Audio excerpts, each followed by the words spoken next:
Mori Omsa, the Thai baking baker, Zakanto, Zakaka Santa, Abiba, Jerusalem, Angelo, Harimavapur, Jerusalem, Angelo, Vepa, Oyalata, Vita, Zista,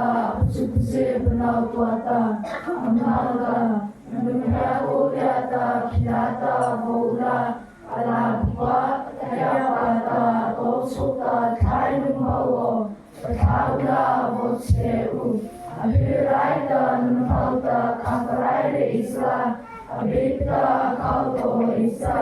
Anausta, Taisaio, Etata, He Shauso, Bagata, Maute, Nabipsa, Aresita, Ala Zuyata, Ala Zuyata, Yapta, Nala, Abiona, Sayo Sosnuta, Saute, Eka, Bodo, Kinokta, Zita, Zita, Boita, Zista, Saponka, Tuita, Alanda, Toza, Bosita, Azuta, Bosita, Azuta, Yamo, Zobi, Mera, Tuyasa, Bosita, Boita, Akabuzista, Kabuzista, Tuyasa, Boita, Soza, Zobi, Sunala, Sibanta, Nalata, Sista, Dari, Sosponata, Buzana,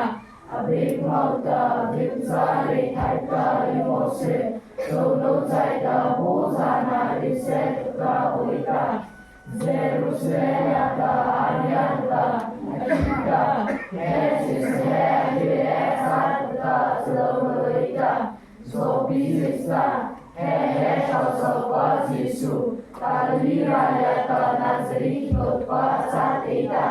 Abinda Bishai Temple is a big on happy also. Amen.